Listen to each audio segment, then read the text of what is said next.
Good morning, everyone. It's coming up to 10:30 on April the 15th.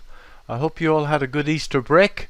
And good morning, as I say, from a very bright but deserted West London here. On VectorVest, folks, we have a situation where the primary wave is up. The DEW is up, a medium-term market timing system is up. The underlying trend has turned to up, but that underlying trend still hasn't been confirmed by price action, so we're still in a confirmed down situation. Those people that are following our worry-free investing plan would still be sitting on the sidelines and plotting and waiting. We had quite a few days with green lights and black stars within the green light, but the trend has slowed down a little bit, and VectorVest advocates caution when buying stocks at this time. I think that's certainly warranted. Now, earlier this morning I did a video on the US market, and the US market had a very strong day yesterday, whereas the UK market in fact was weaker, much weaker yesterday, based I think on an increased pound, and of course oil stocks falling through the floor. So let's have a look now at the market timing chart. I think I've got it up already. This is the VectorVest composite of the UK. And marked on this is our longest term measure of the trend, those confirmed calls. And as you can see, a new confirmed call upwards has not been printed as yet. On the composite, if I take this line, as you can see, there's a support resistance level here, which I think is quite important. The MTI is just stuck its nose above 1, so that means the underlying trend is up, and that's occurred and preceded by a mega oversold situation. The buy-sell ratio has come up a little bit, but still got its really low at 0.13.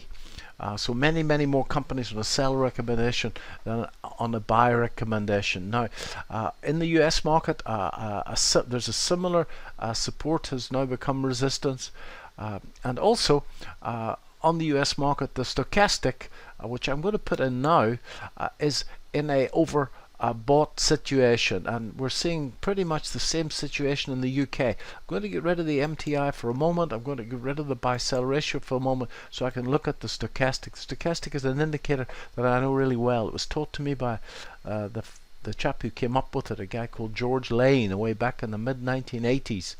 And as you can see, folks, in terms of a divergence signal from that top, the price is falling, but this is rising now, and we're in a overbought situation. So I would suspect that even under the most positive circumstances, we're going to come back a little bit here. Now that will put you into a quandary about the long positions that you're holding, that I'm holding, that I spoke about towards the end of last week. I'm still holding those positions, and I think that you should tighten stops on those positions. Those positions have open profits, which are they're small positions for me, but nevertheless they've got big percentage wins there. So I think that even under the most positive circumstances, we can pull back here. Are we going to break those lows? Well, that's what the bears say.